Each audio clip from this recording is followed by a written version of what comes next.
Young at heart. It is BBC Radio Kent, Saturday morning, 11 minutes to 9. Now, here's a question for you. When was the last time you used your local village shop? They are something of a countryside tradition, aren't they?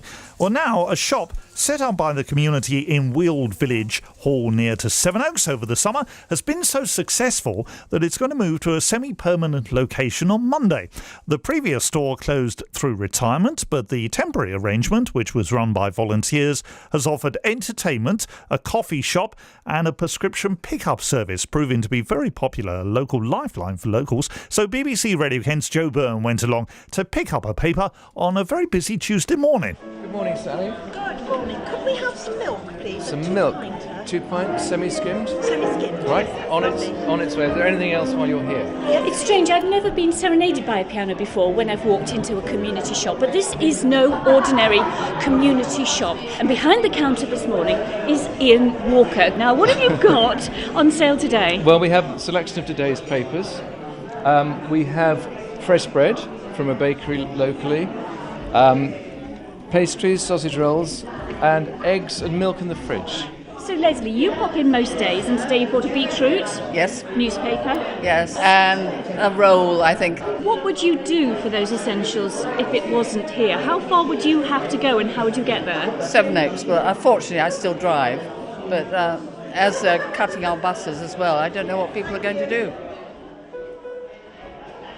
Now, Linda, you are one of the local people who's behind setting up this shop. Why have you had to do it? I think everyone kind of thought someone else might do something, and it really, in the end, nothing really came to anything. So within, a week of it closing, we had an emergency meeting and we realised something had to be done. It's a big step, though, because there's a lot of stock here. You've had to find a location. Yes. You've had to find people to actually run it on a regular basis. And I'm assuming that you've done that so that you don't stop that momentum and so that people don't actually look outside of the village. Exactly. We just wanted there to be continuity, and so we rented the hall because luckily, being August, it was quiet with school holidays. We've only got this hall for August, so we've got plans for September onwards. Hopefully that will be approved. And the response has been overwhelming. There's been over 80 people sign up to give their time to help this in the village, so it's just incredible. So, Anne, you bought some emergency dog food today, Yes. and you help out here. Why have you volunteered? Well, because for 28 years I had a village shop and post office in Hyde Hill. And we had to retire because of ill health and a few other things. So that's why. So when this shop closed, you knew what the community would lose? Yes, I did, because they did exactly the same in Hyde Hill, opened a community shop when we left and closed down. Now, Mandy Carr, you're just having a crafty cup of tea I am. in the shop here, and you're the local vicar. Mm-hmm. Is this more about the community than a shop? Oh, most definitely, most definitely. If you see all the people sitting down having a cup of tea, it's great that they've also bringing their own produce and they're getting a chance to share what they've grown on their allotments. But actually, it gives a framework to their day. It's about meeting people. It's about just having that time. And in a situation, small villages, actually to be able to come and meet people and not feel isolated is really important. We've got small white sliced bread, or we've got a huge loaf here. Linda, realistically, do you think that this is sustainable? Actually selling a few papers, some eggs? Can you actually run a business like that, or is that not the point? Yeah, I think it is sustainable. We've witnessed that there is the need for it. And could you see your future as a shopkeeper? I think I probably could. Yes, I probably wouldn't work the hours we're working at the moment, but definitely. I suppose I better get on and serve people. Certainly sounds busy, doesn't it? Joe Byrne in the village of Weald near to Sevenoaks. Meanwhile, in the Kent village of Hyde Hill, Richard French runs their community store. He joins us now. Morning, Richard. Good morning. How are you? Very good, thank you. Are you open yet? Yes, we open at 8:30 every morning. Right, okay. Well, what's the history behind your store then? Well, I think I just listened to the interview before.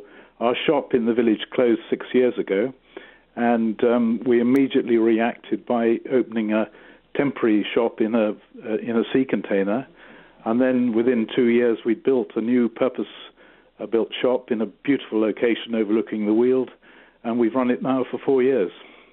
And it's well supported, is it, by both customers and volunteers?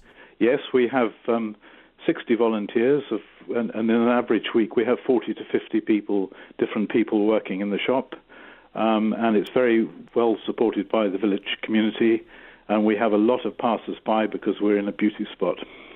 Yes, I mean, Ide Hill is perfect, isn't it, for a community store like this?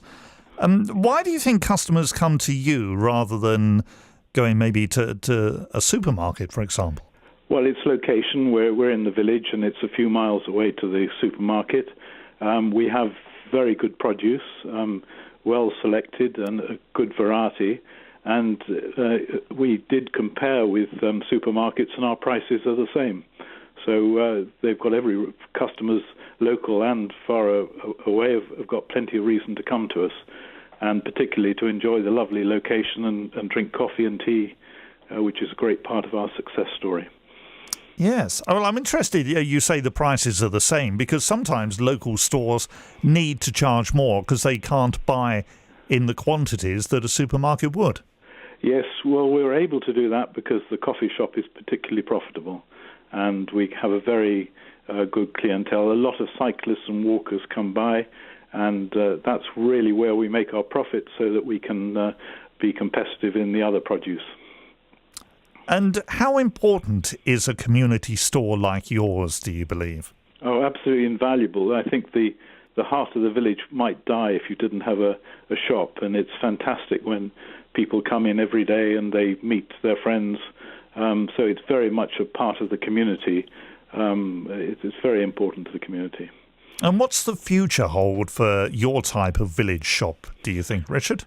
Well, I think it's not always sustainable. I think the key issue is that you sustain the volunteering, and that at the moment is upholding very well for us. But we hear in other villages that volunteering tends to die off. I think that having ability to have a coffee shop is very important to it. And the other point is we have a post office as well, which is not commercially successful, but very important to the overall business model. But the post office will remain despite the fact it's not making money. Yes, because the whole thing works as a total package. The post office is very useful to the villagers, and it actually gives us very good security systems as well, which is important. Well, it's good to talk to you this morning. I hope you have a busy day. Thank you for being with us. Richard French, who leads the Ide Hill Community Stores. 3 minutes to 9 now, a BBC Radio Kent. Shooting stars shining down on